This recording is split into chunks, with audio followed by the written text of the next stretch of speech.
Gurudeva Charanam Sharanam. Good morning, ladies and gentlemen. We are assembled here to celebrate the centenary celebration of the Maha Sangamam between the Sri Narayana Gurudevan and Mahatma Gandhi. Let's begin the program with Guru Smarana. I humbly request Srimad Swami Sharadananda, Treasurer, Sri Narayana Dharma Sangam, Trust for Guru Smarana.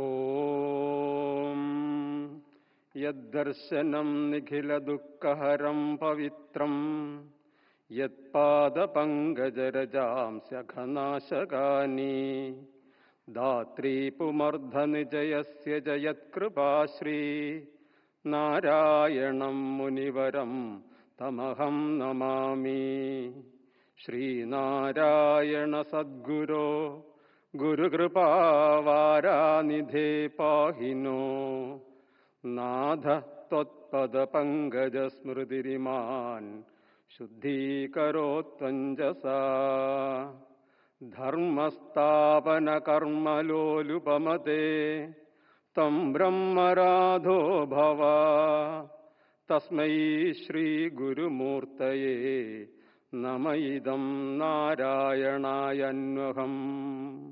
Om Shanti Shanti Shanti Om Tat Sat.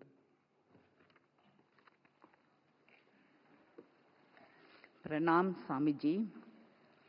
I humbly request Srimad Swami Shubhangananda, General Secretary, Sri Narayana Dharma Sangam Trust, to welcome the esteemed guests, dignitaries, delegates, and devotees assembled here.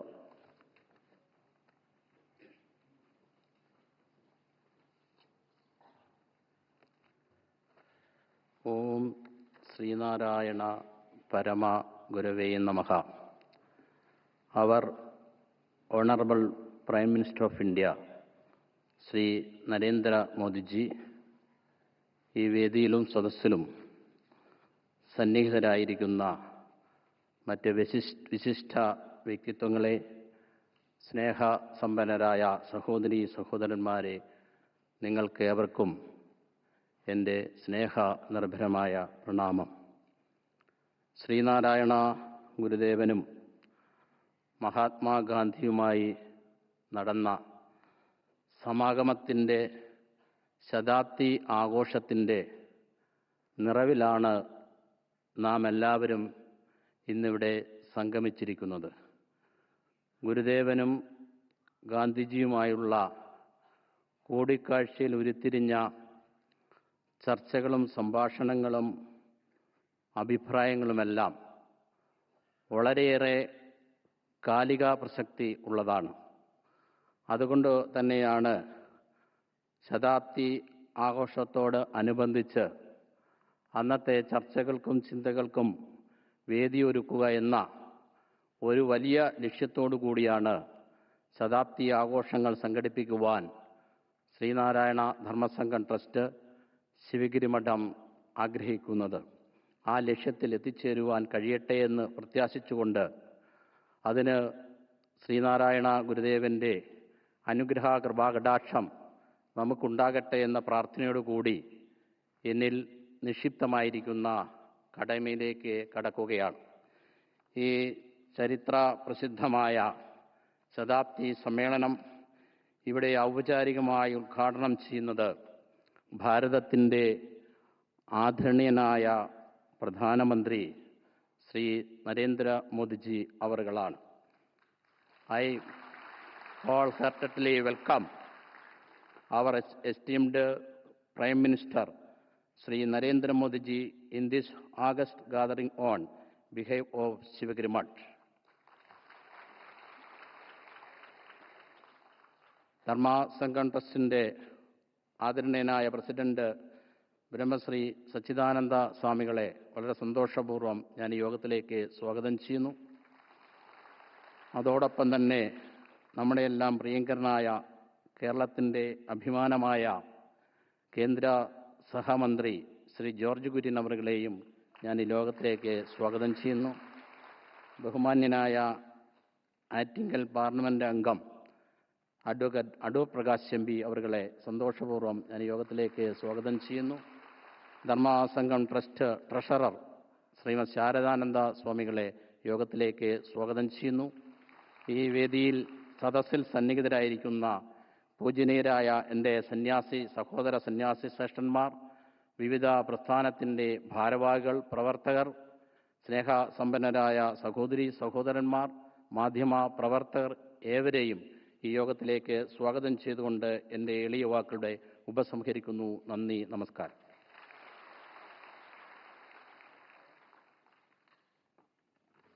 Pranam Swamiji.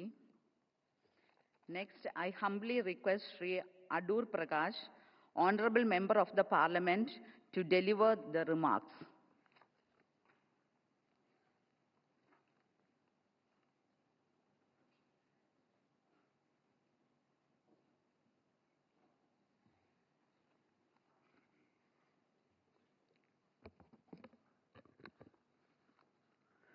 സംപൂജ്യനായ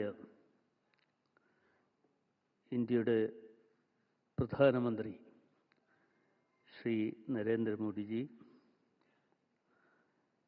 ഈ ചടങ്ങിൻ്റെ അധ്യക്ഷത വഹിക്കുന്ന സച്ചിദാനന്ദ സ്വാമിജി,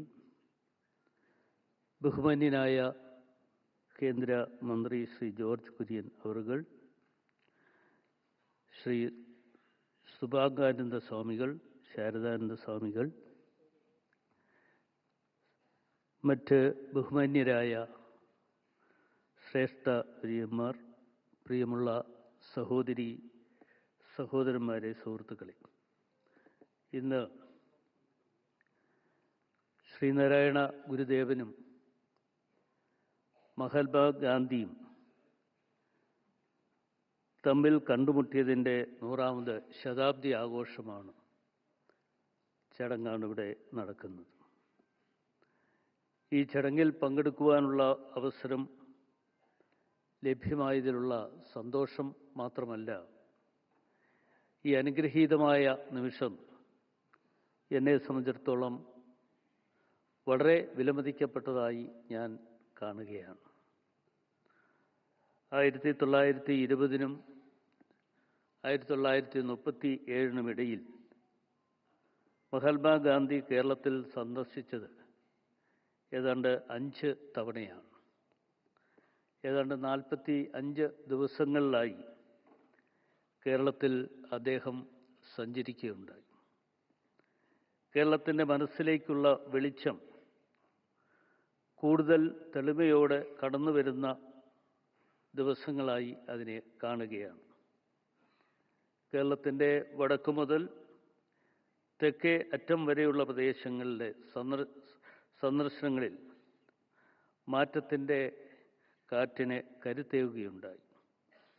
മദ്യ നിരോധനം, ഐത്തോച്ചാടനം, സ്ത്രീ പുരുഷ സമത്വം, സ്ത്രീ സുരക്ഷ, വ്യക്തി ശുചിത്വം, ഖാദി ഗ്രാമ വ്യവസായങ്ങളുടെ പ്രോത്സാഹനം, സാമൂഹ്യ നീതി തുടങ്ങിയ ആശയങ്ങൾക്ക് പ്രാധാന്യം നൽകുകയുണ്ടായി. 1925 മാർച്ച് വരെയുള്ള രണ്ടാം കേരളത്തിലേക്കുള്ള സന്ദർശനം കൊച്ചിയിൽ നിന്നും തുടങ്ങി പാലക്കാടാണ് അവസാനിച്ചത്. വൈക്കം സത്യാഗ്രഹ വേദിയിൽ മഹാത്മാഗാന്ധി എത്തിയത് അങ്ങനെയാണ്. വൈക്കം സത്യാഗ്രഹ വേദിയിൽ എത്തുവാൻ അതിന് മുൻകൈ എടുത്തുകൊണ്ട് പ്രവർത്തിച്ചത് ശ്രീ TK മാധവൻ ആണ്. അദ്ദേഹത്തിൻ്റെ ഉപദേശാനുസരണം, അദ്ദേഹത്തിൻ്റെ നിർദ്ദേശാനുസരണം മഹാത്മാഗാന്ധി അവിടേക്ക് എത്തിച്ചേരുകയാണ് ചെയ്തിട്ടുള്ളത്. അതുകൂടാതെ 1925 ഗുരുവിന് ഏതാണ്ട് 70 വയസ്സ് പ്രായം ഉള്ള സമയത്താണ് മഹാത്മാഗാന്ധിജിയുമായി കൂടിക്കാഴ്ച നടത്തുന്നത്. ആ കൂടിക്കാഴ്ചയിൽ അദ്ദേഹത്തിന് ഏതാണ്ട് 56 വയസ്സ് മാത്രമാണ് ഉണ്ടായിരുന്നത്. TK മാധവനിൽ നിന്നാണ് ഗുരുവിൻ്റെ മഹത്വം ഗാന്ധിജി മനസ്സിലാക്കിയത്. ഗുരുദേവനെ ഒരു അവതാര പുരുഷനായി കണ്ട് അദ്ദേഹത്തിന് മംഗളപത്രം സമർപ്പിക്കുകയും ആ കാലഘട്ടത്തിലുണ്ടായി. നൂൽനൂൽപ്പ്, മദ്യവർജനം എന്നിവ ഗാന്ധിജിക്ക് മുൻപിൽ തന്നെ ഗുരുദേവൻ ഉപദേശിക്കുകയുണ്ടായി. 1925 മാർച്ച് 12 മഹാത്മജിയുടെ ശിവഗിരി സന്ദർശനം. അദ്ദേഹത്തിൻ്റെ ശിവഗിരി സന്ദർശനവുമായി ബന്ധപ്പെട്ടുകൊണ്ട് ഹരിജനോദ്ധാരണത്തിന് വേണ്ടിയുള്ള ധനശേഖരണാർത്ഥമാണ് കേരളത്തിൽ അദ്ദേഹം എത്തിയത്. ഗുരുദേവനെ സന്ദർശിക്കുവാനുള്ള അനുവാദം തേടുകയുണ്ടായി. അനുവാദം തേടി വളരെ ആർഭാടത്തോടുകൂടി ഗുരുദേവനും അന്തേവാസികളും അദ്ദേഹത്തെ സ്വീകരിക്കുകയാണ് ചെയ്തത്.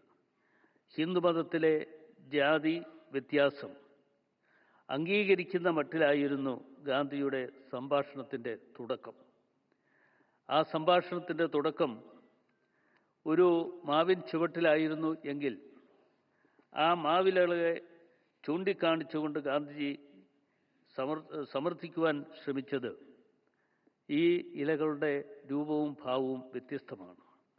ആ രൂപവും ഭാവത്തിലുമുള്ള വ്യത്യാസത ഹിന്ദു മതത്തിലും ഉണ്ടാകും എന്നാണ് അദ്ദേഹം അന്ന് സൂചിപ്പിച്ചത്. പക്ഷേ ഗുരുദേവൻ മറ്റൊരു കാര്യം സൂചിപ്പിച്ചത്, ഈ ഇലകളുടെ നീരെടുത്ത് നോക്കിയാൽ, അത് രുചിച്ചു നോക്കിയാൽ അതിൻ്റെ രുചി ഒന്നായിരിക്കും എന്ന് ശ്രീനാരായണ ഗുരുദേവൻ പറയുകയുണ്ടായി. പറയുക മാത്രമല്ല, ഗുരുദേവൻ്റെ ആ കാഴ്ചപ്പാട് മഹാത്മാഗാന്ധി അംഗീകരിച്ചു എന്നുള്ളതാണ് ഏറ്റവും പ്രാധാന്യത്തോടുകൂടി നമ്മൾ കാണുന്നത്. അതിനുശേഷം മഹാത്മാഗാന്ധി തന്നെ പറഞ്ഞു, എൻ്റെ ജീവിതത്തിൽ ഉണ്ടാക്കുവാൻ കഴിഞ്ഞിട്ടുള്ള ഒരു വലിയ മാറ്റത്തിൻ്റെ ധ്വനിയാണ് ഇവിടെ നിന്നുള്ള തുടക്കം എന്ന് മഹാത്മാഗാന്ധി പറഞ്ഞ കാര്യങ്ങൾ ഇന്നും നമ്മുടെയൊക്കെ മുമ്പിൽ ഉണ്ട്. ആ ചരിത്ര പശ്ചാത്തലം നമ്മളാരും മറന്നുപോകാൻ പാടില്ല എന്നുള്ളതാണ് എനിക്ക് സൂചിപ്പിക്കാനുള്ളത്. ഞാൻ ദീർഘമായി പ്രസംഗിക്കുവാൻ വേണ്ടി അവസരം വിനിയോഗിക്കുന്നില്ല. ഇവിടെ എത്തിച്ചേർന്നുകൊണ്ട് ഈ ശോഭനമായ മുഹൂർത്തത്തിൽ നിങ്ങളേവരെയും കാണുവാനും അതിനുള്ള അവസരവും ഒരുക്കി തന്ന സച്ചിദാനന്ദ സ്വാമികൾ അവരുടെ നന്ദിയും കടപ്പാടും പ്രത്യേകമായി അറിയിക്കുവാൻ കൂടി അവസരം വിനിയോഗിച്ചുകൊണ്ട് എല്ലാ നന്മകളും ആശംസകളും ഗുരുദേവൻ്റെ അനുഗ്രഹവും ഉണ്ടാകട്ടെ എന്ന പ്രാർത്ഥനയോടുകൂടി എൻ്റെ ചെറിയ വാക്കുകൾ നിർത്തട്ടെ. നന്ദി, നമസ്കാരം, ജയ് Hind. Thank you, sir.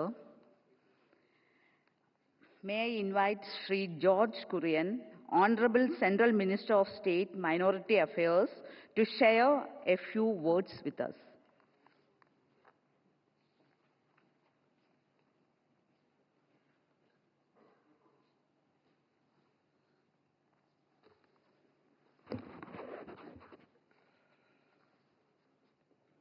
Honorable Prime Minister Modi ji, Brahmasri Swami Sachidananda, Sri Adur Prakash MB, Swami Shubhagananda, Swami Saradananda, കേരളത്തിലെ പ്രഗത്ഭരെല്ലാം തന്നെ എല്ലാ രംഗത്തും ഉള്ളവർ എൻ്റെ മുന്നിൽ ഇങ്ങനെ ഞാൻ കാണുകയാണ്. അതാണ് ഗുരുദേവൻ്റെ ആശയത്തിൻ്റെ വിജയം എന്നാണ് ഞാൻ കരുതുന്നത്. എല്ലാവരെയും ഒന്നാക്കുന്ന ഗുരുദേവൻ്റെ മുമ്പിൽ ആദ്യമായി പ്രാർത്ഥിച്ചുകൊണ്ട് ഞാൻ തുടങ്ങട്ടെ. മഹാത്മാവും മഹാഗുരുവും 100 വർഷങ്ങൾക്ക് മുമ്പ് അവരൊന്നായി. അവരുടെ ആശയങ്ങൾ പങ്കുവച്ചു. മഹാത്മാവിൻ്റെ ആശയങ്ങളും മഹാഗുരുവിൻ്റെ ആശയങ്ങളും ഏതാണ്ട് ഒന്ന് തന്നെയായിരുന്നു എന്ന് അവർക്ക് മനസ്സിലായി. രണ്ടുപേരെയും ഭാരതത്തിലെ ജനങ്ങൾ നെഞ്ചോട് ചേർത്ത് നിർത്തി. ഈ അവസരത്തിൽ ഞാൻ ഒരു കാര്യം മാത്രമേ പറയുന്നുള്ളൂ. ഗുരുദേവൻ മുന്നോട്ട് വെച്ച അഷ്ടലക്ഷ്യങ്ങൾ, ഓരോ കാര്യം ചെയ്യുന്ന അവസരത്തിൽ അതിന് സാമൂഹികമായിട്ടുള്ള ലക്ഷ്യമുണ്ടാകണം എന്നാണ് ഗുരുദേവൻ പറഞ്ഞത്. അത് തീർത്ഥാടനത്തിൻ്റെ കാര്യത്തിലാണെങ്കിൽ ആദ്യമായിട്ട് അദ്ദേഹം പറഞ്ഞത് വിദ്യാഭ്യാസം. ആധ്യാത്മിക ഗുരു ആദ്യം പറയുന്നത് വിദ്യാഭ്യാസത്തെ പറ്റിയാണ്. അതുകൊണ്ടാണ് ആ ഗുരുദേവനെ പോലെയുള്ള സാമൂഹ്യ പരിഷ്കർത്താക്കൾ നമ്മളെ പഠിപ്പിച്ചതുകൊണ്ടാണ് 1950 കേരളത്തിൽ 55% സാക്ഷരതയുണ്ടായിരുന്നു. അവിടെ നിന്നാണ് വിദ്യാഭ്യാസത്തിന്റെ കുതിപ്പ് തുടങ്ങുന്നത്. പിന്നെ അതുപോലെ തന്നെ എനിക്ക് പറയുവാൻ സാധിക്കും, it is connected to Modiji. See, all this Ashtalakshya, it is all adopted by Modiji. First is education. Gurudevan told that it is education first. That is why we can say now NEP is there.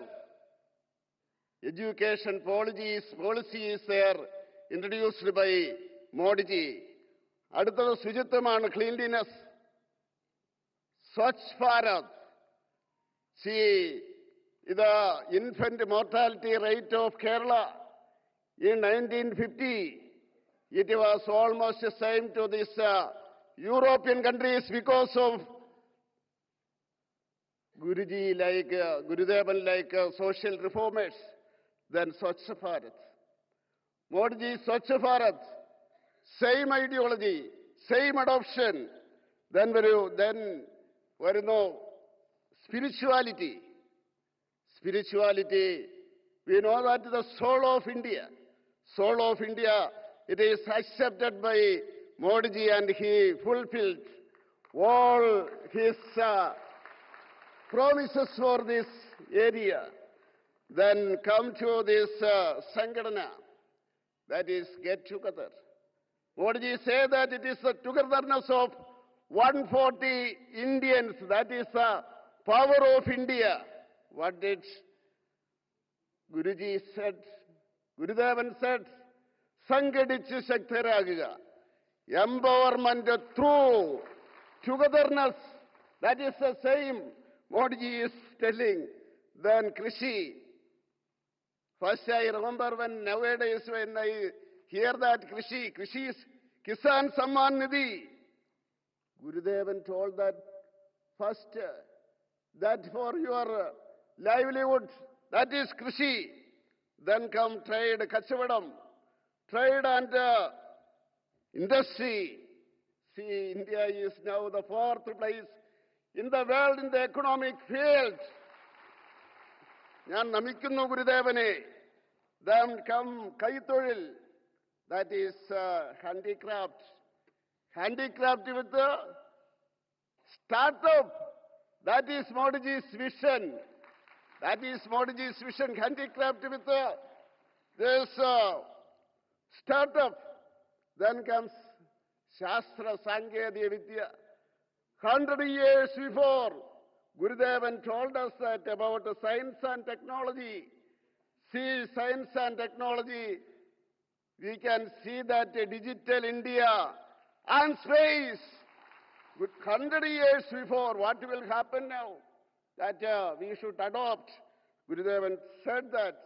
That is why I say that Modiji is the real disciple of Gurudevan. No doubt he adopted all his Gurudevan's Ashtalakshya. I express my gratitude to സ്വാമിമാർ 3 പേരെയും ഞാൻ വന്നപ്പോഴേ പറഞ്ഞു ഇനി വഴക്ക് പറയരുത് എന്ന് പറഞ്ഞിട്ടാണ്. അവർക്കെന്നെ ശാസിക്കാനുള്ള ശക്തിയുള്ളവരാണ്. ഞാൻ അവരെ എന്നും ഗുരുക്കളായിട്ട് ഞാൻ ആരാധിക്കുന്നവരാണ്. അവരുടെ അനുഗ്രഹം കൊണ്ട് തീർച്ചയായിട്ടും ഗുരുദേവന്റെ അനുഗ്രഹം എനിക്കുണ്ടാകുമെന്ന് ഗുരുദേവനോട് പ്രാർത്ഥിച്ചുകൊണ്ട് ഞാൻ അവസാനിപ്പിക്കുന്നു. നന്ദി, നമസ്കാരം.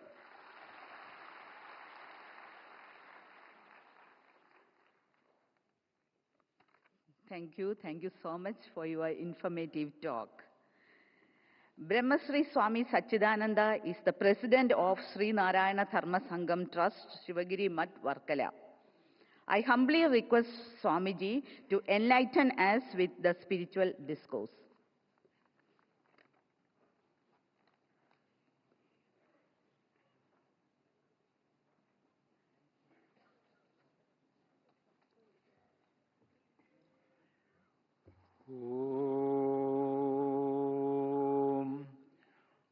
അവതാരവരിഷ്ടന്തം സർവാനുഗ്രഹദായിനം ശ്രീനാരായണ ഗുരും വന്ദേ സർവമംഗളസിദ്ധയേ. ഓം ശാന്തി ശാന്തി ശാന്തി. ഓം.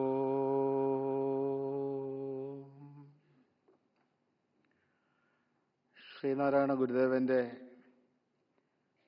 സന്യസ്ത ശിഷ്യ പരമ്പരയുടെയും ലക്ഷക്കണക്കിന് ശ്രീനാരായണ ഭക്തന്മാരുടെയും പേരിൽ ഇന്ത്യയുടെ മഹാനായ പ്രധാനമന്ത്രിക്ക് സ്വാഗതം സ്വാഗതം സുസ്വാഗതം. വേദിയിൽ ഉപവിഷ്ടരായിരിക്കുന്ന മറ്റ് വിശിഷ്ട അതിഥികളെ, സഹോദരങ്ങളെ, നമസ്കാരം.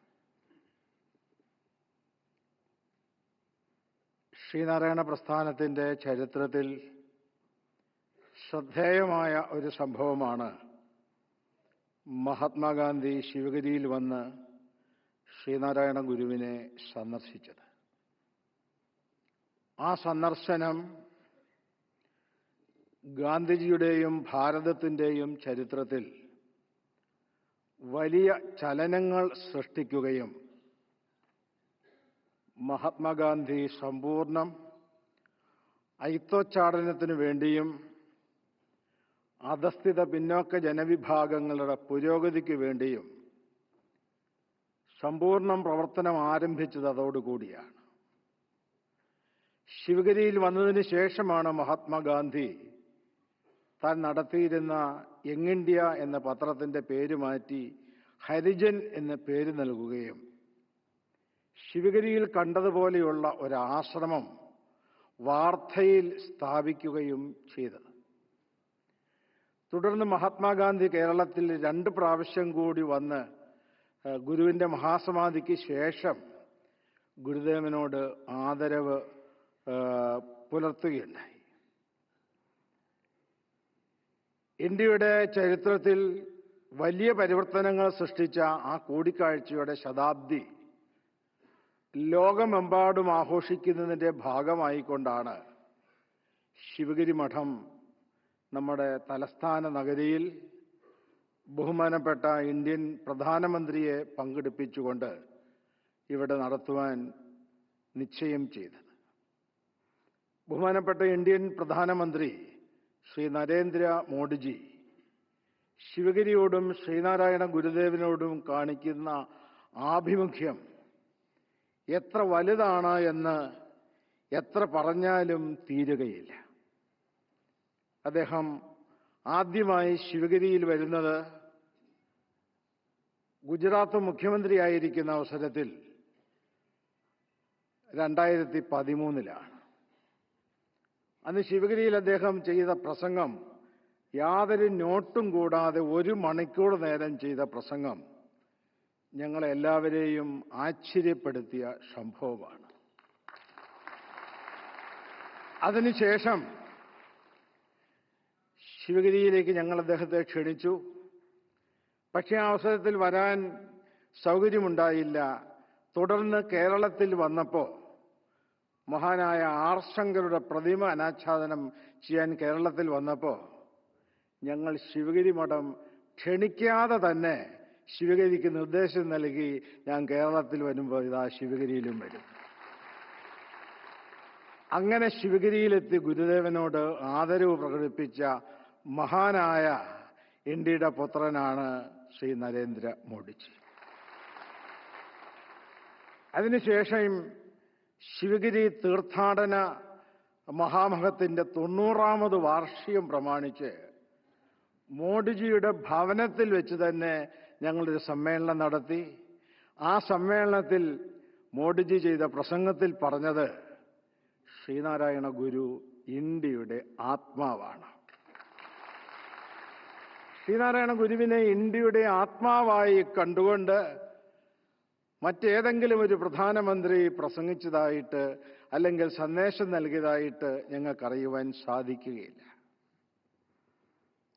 പാർലമെന്റിൽ ശ്രീനാരായണ ഗുരുദേവന്റെ അരുവിപ്പുറം സന്ദേശം, ജാതിഭേദം മതദ്വേഷം ഏതുമില്ലാതെ സർവരും സോദരത്വേന വാഴുന്ന മാതൃകാസ്ഥാനമാം ഇത് എന്നുള്ള ഗുരുവിന്റെ ആദ്യ സന്ദേശം, ആ സന്ദേശം അനുസരിച്ചുള്ള ഒരു ഭാരതത്തെ വാർത്തെടുക്കുവാൻ ഞങ്ങൾ ആഗ്രഹിക്കുന്നു എന്ന് അന്നത്തെ ഇന്ത്യൻ രാഷ്ട്രപതി ശ്രീ രാംനാഥ് കോവിന്ദ്ജിയെ കൊണ്ട് ആ പ്രസംഗം അവിടെ പാർലമെന്റിൽ മുഴക്കിയതിൽ ശ്രീനാരായണ സമൂഹത്തിനുള്ള ആദരവും ശ്രീനാരായണ സമൂഹത്തിനുള്ള അഭിമാനവും ഈ അവസരത്തിൽ ഞാൻ നിങ്ങളെ അറിയിക്കുകയാണ്.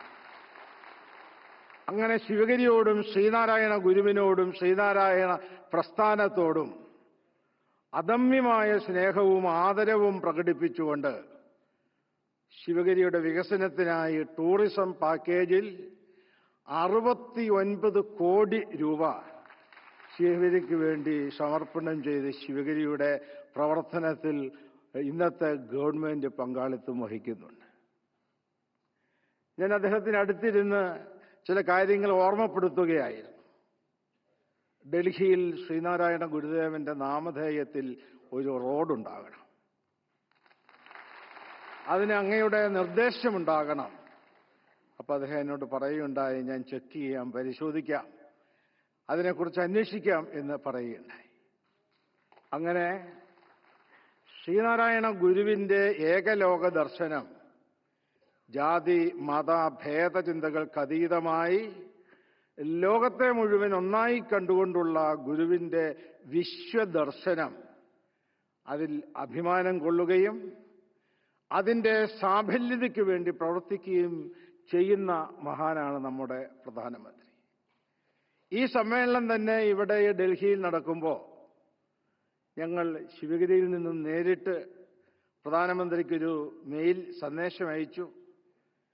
മറ്റൊരു ശുപാർശയും കൂടാതെ, ഏതെങ്കിലും മന്ത്രിമാരുടെയോ രാഷ്ട്രീയ പാർട്ടികളുടെയോ ഒന്നിൻ്റെയും ശുപാർശ കൂടാതെ ബഹുമാനപ്പെട്ട പ്രധാനമന്ത്രി ശിവഗിരിയുമായി നേരിട്ട് ബന്ധപ്പെട്ട് ഈ സമ്മേളനത്തിൽ പങ്കെടുക്കാമെന്ന് അനുവാദം നൽകുകയും ഇവിടെ എത്തിച്ചേരുകയുമാണ് ചെയ്തിട്ടുള്ളത്. സഹോദരങ്ങളെ, ഞാൻ ഉറക്കെ പറയട്ടെ, ഇങ്ങനെയൊരു പ്രധാനമന്ത്രി നമ്മുടെ ഭാരതത്തിൽ ഉണ്ടായിട്ടില്ല. നിരവധി പ്രധാനമന്ത്രിമാർ ഭാരതം ഭരിച്ചുവെങ്കിൽ തുല്യമായ കാഴ്ചപ്പാടോടുകൂടി, തുല്യമായി ഭേദചിന്തകൾക്ക് അതീതമായി അധസ്ഥിത പിന്നോക്ക ജനവിഭാഗങ്ങളെ സ്നേഹിച്ചുകൊണ്ടും എല്ലാവിധമായ മതഭേദങ്ങൾക്കും അപ്പുറത്ത് രാജ്യത്തെ കണ്ടുകൊണ്ട് രാജ്യത്തിൻ്റെ പുരോഗതിയാണ് ഏറ്റവും വലുത് എന്ന് മനസ്സിലാക്കിക്കൊണ്ട് അതനുസരിച്ച് പ്രവർത്തിക്കുന്ന മഹാനായ ഒരു പ്രധാനമന്ത്രിയാണ് ഇന്ന് നമുക്ക് ഭാരതത്തിനുള്ളത്. ആ ബഹുമാനപ്പെട്ട പ്രധാനമന്ത്രി ഗാന്ധിജിയും ഗുരുദേവനും തമ്മിൽ നടന്ന കൂടിക്കാഴ്ചയുടെ ശതാബ്ദി ആഘോഷ പരിപാടിയിൽ പങ്കെടുക്കുമ്പോൾ മോഡിജിയെ ഞങ്ങൾ കാണുന്നത് മഹാത്മാഗാന്ധിയുടെ തന്നെ ആത്മപ്രതീകമായിട്ടാണ്. അദ്ദേഹത്തിൻ്റെ പ്രസംഗത്തിലൂടെ കേരളത്തിനും ഭാരതത്തിനും ലോകത്തിനും ഈ രണ്ട് മഹാപുരുഷന്മാർ മഹാത്മാഗാന്ധിയും ശ്രീനാരായണ ഗുരുവും നൽകിയ വിശ്വദർശനത്തിൻ്റെ അടിസ്ഥാനത്തിലുള്ള മഹത്തായ സന്ദേശം നൽകുമെന്നുള്ള പ്രത്യാശയും വിശ്വാസവുമാണ് ഞങ്ങൾക്കെല്ലാം ഉള്ളത്. ബഹുമാനപ്പെട്ട പ്രധാനമന്ത്രി, അങ്ങേക്ക് പ്രണാമം, പ്രണാമം, പ്രണാമം.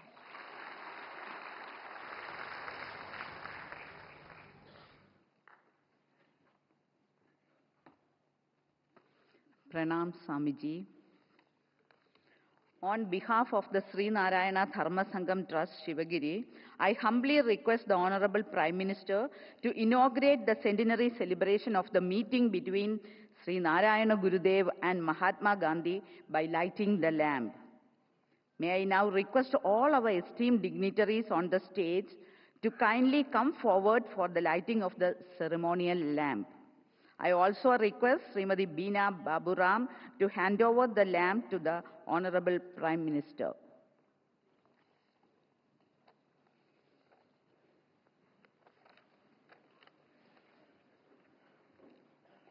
I request all of you to rise up.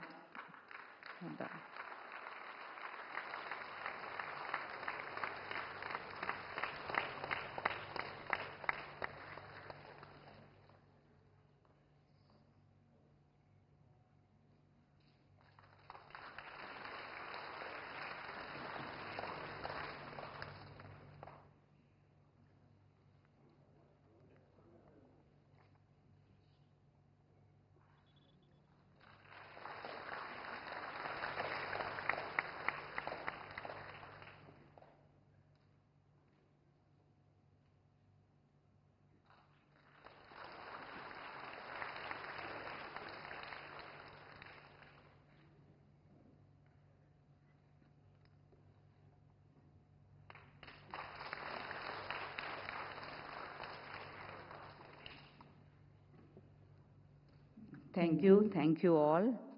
May I request Swami Sharadananda to honor the Prime Minister with a shawl.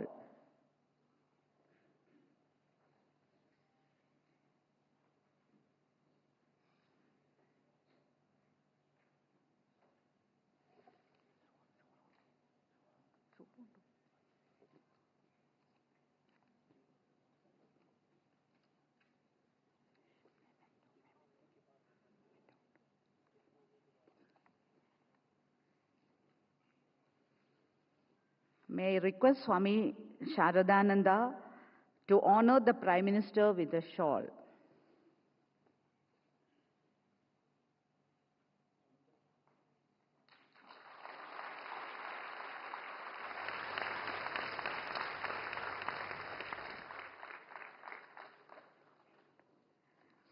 May I request Swami Sachidananda to present a memento to the Honorable Prime Minister as a mark of our love, respect, and sincere gratitude.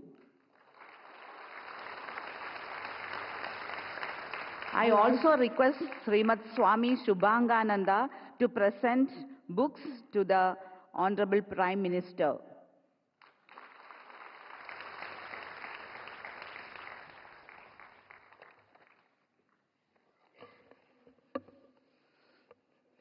On behalf of Sri Narayana Dharma Sangam Trust, Shivagiri, I humbly request Honorable Prime Minister to address the audience and deliver the inaugural address.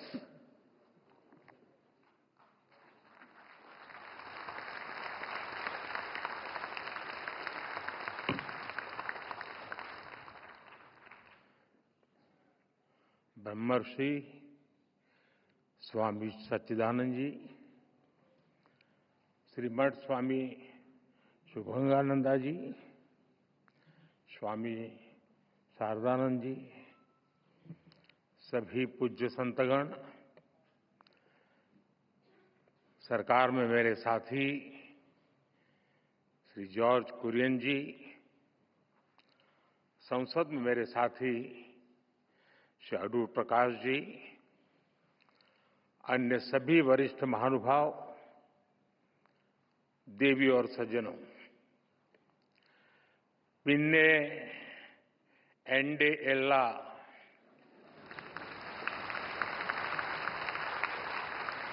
प्रियपेट Malayali Sahodari सहोदरन Marco एंडे विनितमाय नमस्कारों।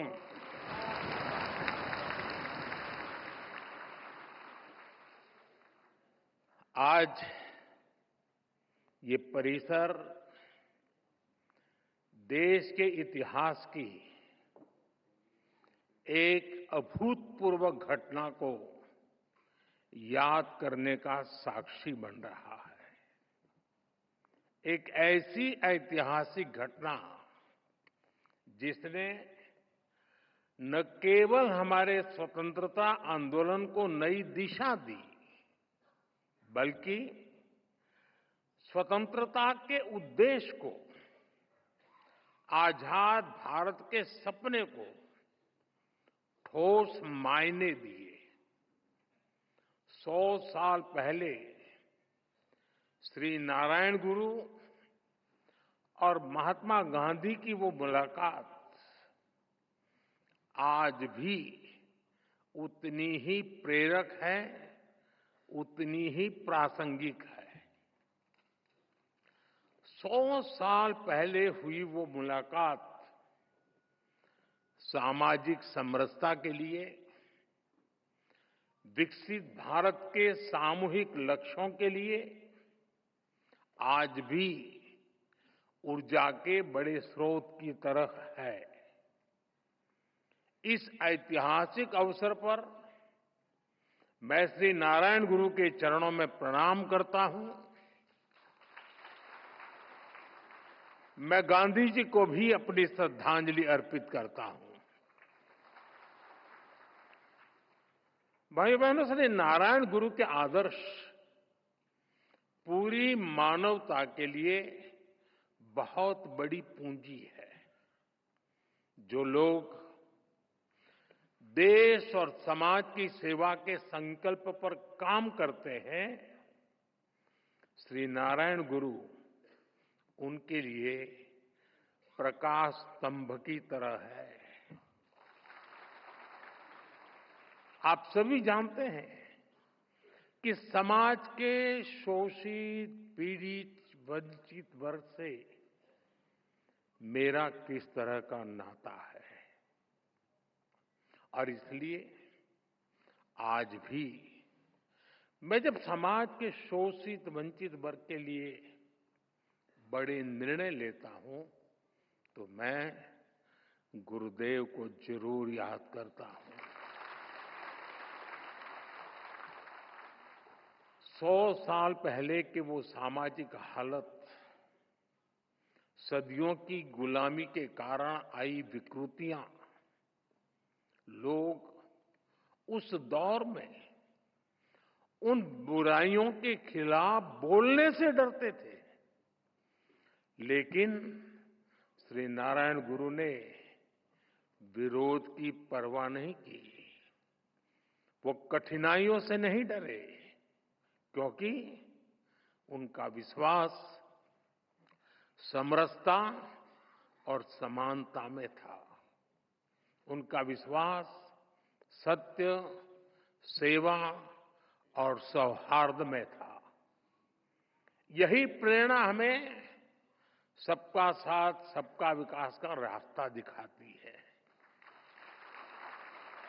यही विश्वास हमें उस भारत के निर्माण के लिए ताकत देता है जहां अंतिम पायदान पर खड़ा व्यक्ति हमारी पहली प्राथमिकता है। साथियों, शिवगिरी मठ से जुड़े लोग और संत जन भी जानते हैं कि श्री नारायण गुरु हैं और शिवगिरी मठ में मेरी कितनी अगाध आस्था रही है। मैं भाषा तो नहीं समझ पा रहा था, लेकिन पूज्य सच्चिदानंद जी जो बातें बता रहे थे, वो पुरानी सारी बातें याद कर रहे थे। और मैं भी देख रहा था कि उन सब बातों पर आप बड़े भाव विभोर होकर के उसके साथ जुड़ जाते थे। और मेरा सौभाग्य है कि मठ के पूज्य संतों ने हमेशा मुझे अपना स्नेह दिया है। मुझे याद है 2013 में, तब तो मैं गुजरात में मुख्यमंत्री था, जब केदारनाथ में प्राकृतिक आपदा आई थी, तब शिवगिरी मठ के कई पूज्य संत वहां फंस गए थे, कुछ भक्तजन भी फंस गए थे। शिवगिरी मठ ने वहां फंसे लोगों को सुरक्षित निकालने के लिए भारत सरकार का संपर्क नहीं किया था। प्रकाश जी, बुरा मत मानना।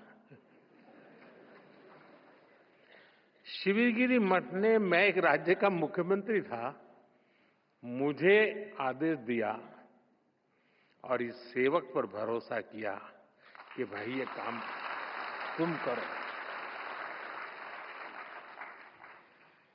और ईश्वर कृपा से सभी संत, सभी भक्तजन को सुरक्षित में ला पाया था।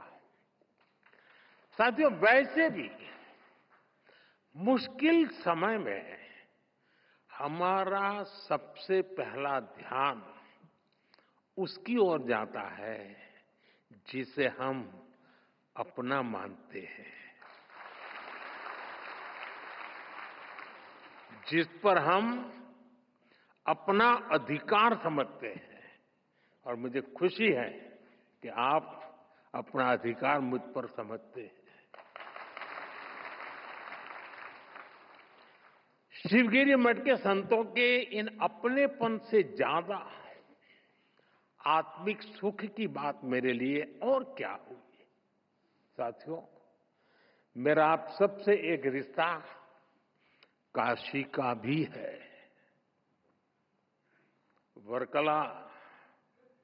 वर्कला को सदियों से दक्षिण की काशी भी कहा जाता है। और काशी चाहे उत्तर की हो या दक्षिण की, मेरे लिए हर काशी मेरी काशी ही है। साथियों, मुझे भारत की आध्यात्मिक परंपरा, ऋषियों मुनियों की विरासत, उसे करीब से जानने और जीने का सौभाग्य मिला है। भारत की ये विशेषता है कि हमारा देश जब भी मुश्किलों के भंवर में फंसता है, कोई न कोई महान विभूति देश के किसी कोने में जन्म लेकर समाज को नई दिशा दिखाती है। कोई समाज के आध्यात्मिक उत्थान के लिए काम करता है, कोई सामाजिक क्षेत्र में समाज सुधारों को गति देता है। श्री नारायण गुरु ऐसे ही महान संत थे। निवृत्ति पंचकम और आत्मोपदेश शतकम जैसी उनकी रचनाएं ये अद्वैत और अध्यात्म के किसी भी स्टूडेंट के लिए गाइड की तरह हैं। साथियों, योग और वेदांत, साधना और मुक्ति नारायण गुरु के मुख्य विषय थे। लेकिन वो जानते थे कि कुरीतियों में फंसे समाज का आध्यात्मिक उत्थान उसके सामाजिक उत्थान से ही संभव होगा। इसलिए उन्होंने अध्यात्म को समाज सुधार और समाज कल्याण का एक माध्यम बनाया। और श्री नारायण गुरु के ऐसे प्रयासों से गांधी जी ने भी प्रेरणा पाई, उनसे मार्गदर्शन लिया। गुरुदेव रविन्द्रनाथ टैगोर जैसे विद्वानों को भी श्री नारायण गुरु से चर्चा का लाभ मिला। साथियों, एक बार किसी ने श्री नारायण गुरु की आत्मोपदेश शतकम रमण महर्षि जी को सुनाई थी। उसे सुनकर रमण महर्षि जी ने कहा था, अवर एल्लाम तेरिंजवर, यानी वो सब कुछ जानते हैं। और उस दौर में जब विदेशी विचारों के प्रभाव में भारत की सभ्यता, संस्कृति और दर्शन को नीचा दिखाने के षड्यंत्र हो रहे थे, श्री नारायण गुरु ने हमें ये एहसास कराया कि कमी हमारी मूल परंपरा में नहीं है। हमें अपने आध्यात्म को सही अर्थों में आत्मसात करने की जरूरत है। हम नर में श्री नारायण को, जीव में शिव को देखने वाले लोग हैं। हम द्वैत में अद्वैत को देखते हैं। हम भेद में भी अभेद देखते हैं। हम विविधता में भी एकता देखते हैं।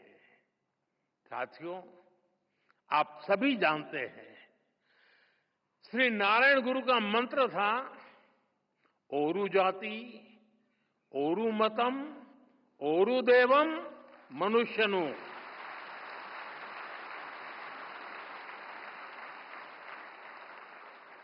यानी पूरी मानवता की एकता, जीव मात्र की एकता, ये विचार भारत की जीवन संस्कृति का मूल है, उसका आधार है। आज भारत उस विचार को विश्व कल्याण की भावना से विस्तार दे रहा है।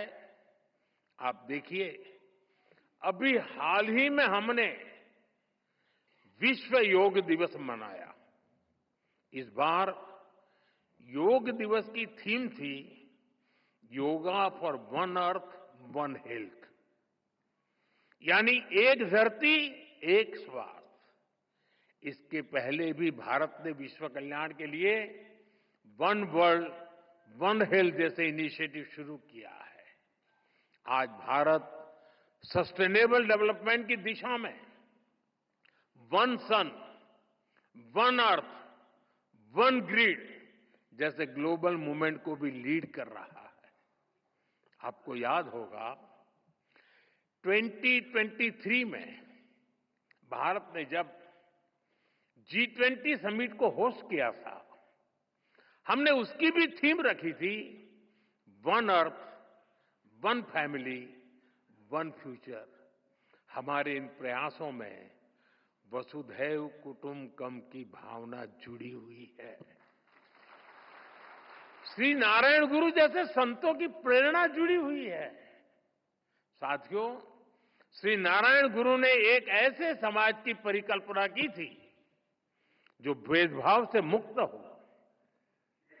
मुझे संतोष है कि आज देश सैचुरेशन अप्रोच पर चलते हुए भेदभाव की हर गुंजाइश को खत्म कर रहा है। लेकिन आप 10-11 साल पहले की हालत को याद करिए। आजादी के इतने दशक बाद भी करोड़ों देशवासी कैसा जीवन जीने को मजबूर थे। करोड़ों परिवारों के सिर पर छत तक नहीं थी। लाखों गांवों में पीने का साफ पानी नहीं था। छोटी छोटी बीमारी में भी इलाज कराने का विकल्प नहीं। गंभीर बीमारी हो जाए तो जीवन बचाने का कोई रास्ता नहीं। करोड़ों गरीब, दलित, आदिवासी महिलाएं मूलभूत मानवीय गरिमा से वंचित थे। और ये करोड़ों लोग इतनी पीढ़ियों से इन कठिनाइयों में जीते चले आ रहे थे कि उनके मन में बेहतर जिंदगी की उम्मीद तक मर चुकी थी। जब देश की इतनी बड़ी आबादी ऐसी पीड़ा और निराशा में थी, तब देश कैसे प्रगति कर सकता था? और इसलिए हमने सबसे पहले संवेदनशीलता को सरकार की सोच में ढाला। हमने सेवा को संकल्प बनाया। इसी का परिणाम है कि हम पीएम आवास योजना के तहत करोड़ों गरीब, दलित, पीड़ित, शोषित, वंचित परिवारों को पक्के घर दे पाए। हमारा लक्ष्य हर गरीब को उसका पक्का घर देने का है। और ये घर केवल ईंट सीमेंट का ढांचा नहीं होता, उसमें घर की संकल्पना साकार होती है, तमाम जरूरी सुविधाएं होती है। हम 4 दीवारों वाली इमारत नहीं देते, हम सपनों को संकल्प में बदलने वाला घर देते हैं। इसलिए पीएम आवास योजना के घरों में गैस, बिजली, शौचालय जैसी हर सुविधा सुनिश्चित की जा रही है। जल जीवन मिशन के तहत हर घर तक पानी पहुंचाया जा रहा है। ऐसे आदिवासी इलाकों में जहां कभी सरकार पहुंची ही नहीं, आज वहां विकास की गारंटी पहुंच रही है। आदिवासियों में, उसमें भी जो अति पिछड़े आदिवासी हैं, हम उनके लिए पीएम जनमन योजना शुरू की है। उससे आज कितने ही इलाकों की तस्वीर बदल रही है।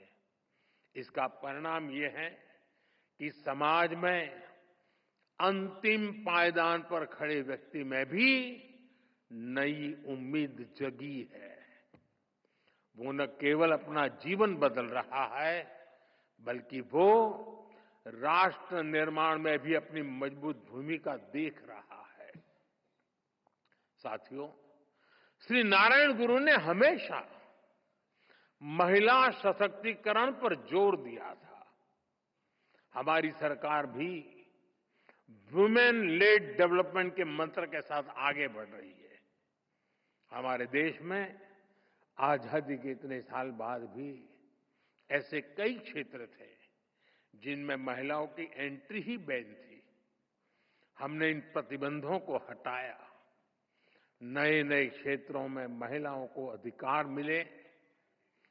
आज स्पोर्ट से लेकर स्पेस तक हर फील्ड में बेटियां देश का नाम रोशन कर रही है। आज समाज का हर वर्ग, हर तबका एक आत्मविश्वास के साथ विकसित भारत के सपने को, उसमें अपना योगदान दे रहा है। स्वच्छ भारत मिशन, पर्यावरण से जुड़े अभियान, अमृत सरोवर का निर्माण, मिलेट्स को लेकर जागरूकता जैसे अभियान, हम जन भागीदारी की भावना से आगे बढ़ रहे हैं। 140 करोड़ देशवासियों की ताकत से आगे बढ़ रहे हैं। साथियों, श्री नारायण गुरु कहते थे, विद्या कौन प्रबुद्धर आऊ का, संगठना कौन शक्तर आऊ का, प्रयत्नम कौन संपन्नार आऊ का। यानी enlightenment through education, strength through organisation, prosperity through industry. उन्होंने खुद भी इस विजन को साकार करने के लिए महत्वपूर्ण संस्थाओं की नींव रखी थी। शिवगिरी में ही गुरुजी ने शारदा मठ की स्थापना की थी। मां सरस्वती को समर्पित ये मठ, इसका संदेश है कि शिक्षा ही वंचितों के लिए उत्थान और मुक्ति का माध्यम बनेगी। मुझे खुशी है कि गुरुदेव के उन प्रयासों का आज भी लगातार विस्तार हो रहा है। देश के कितने ही शहरों में गुरुदेव सेंटर्स और श्री नारायण कल्चरल मिशन मानव हित में काम कर रहे हैं। साथियों, शिक्षा, संगठन और औद्योगिक प्रगति से समाज कल्याण के इस विजन की स्पष्ट छाप आज हम देश की नीतियों और निर्णयों में भी देख सकते हैं। हमने इनके दशक बाद, इतने दशक बाद देश में नई एजुकेशन पॉलिसी लागू की है। नई एजुकेशन पॉलिसी न केवल शिक्षा को आधुनिक और समावेशी बनाती है, बल्कि मातृभाषा में पढ़ाई को भी बढ़ावा देती है। इसका सबसे बड़ा लाभ पिछड़े और वंचित तबके को ही हो रहा है। साथियों, हमने पिछले एक दशक में देश में इतनी बड़ी संख्या में नई आईआईटी, आईआईएम, एम्स जैसे संस्थान खोले हैं जितने आजादी के बाद 60 वर्षों में नहीं खुले थे। इसके कारण आज उच्च शिक्षा में गरीब और वंचित युवाओं के लिए नए अवसर खुले हैं। बीते 10 साल में आदिवासी इलाकों में 400 से ज्यादा एकलव्य आवासीय स्कूल खोले गए हैं। जो जनजातीय समाज कई पीढ़ियों से शिक्षा से वंचित थे, उनके बच्चे अब आगे बढ़ रहे हैं। भाइयों बहनों, हमने शिक्षा को सीधे स्किल और अवसरों से जोड़ा है। स्किल इंडिया जैसे मिशन देश के युवाओं को आत्मनिर्भर बना रहे हैं। देश की औद्योगिक प्रगति, प्राइवेट सेक्टर में हो रहे बड़े रिफॉर्म्स, मुद्रा योजना, स्टैंड अप योजना, इन सबका भी सबसे बड़ा लाभ दलित, पिछड़ा और आदिवासी समाज को हो रहा है। साथियों, श्री नारायण गुरु एक सशक्त भारत चाहते थे। भारत के सशक्तिकरण के लिए हमें आर्थिक, सामाजिक और सैन्य हर पहलू में आगे रहना है। आज देश इसी रास्ते पर चल रहा है। भारत तेजी से दुनिया की तीसरे नंबर की इकोनॉमी बनने की तरफ बढ़ रहा है। हाल में दुनिया ने ये भी देखा है कि भारत का सामर्थ्य क्या है। ऑपरेशन सिंदूर,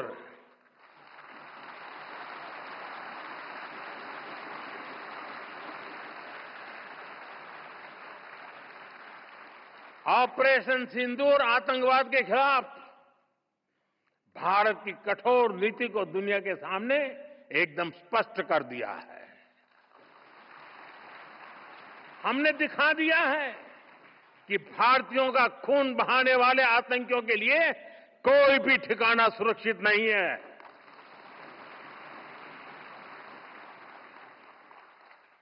साथियों, आज का भारत देश हित में जो भी हो सकता है और जो भी सही है, उसके हिसाब से कदम उठाता है।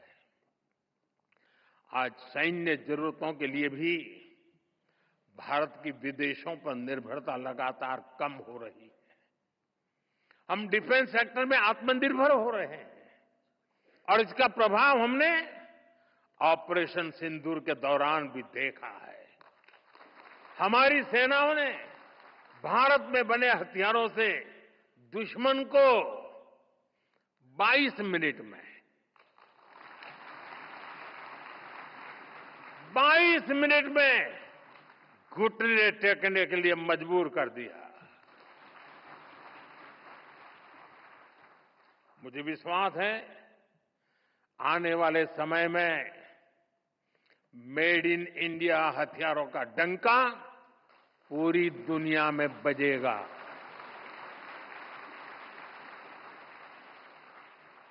साथियों, देश के संकल्पों को पूरा करने के लिए हमें श्री नारायण गुरु की शिक्षाओं को जन जन तक पहुंचाना है। हमारी सरकार भी इस दिशा में सक्रियता के साथ काम कर रही है।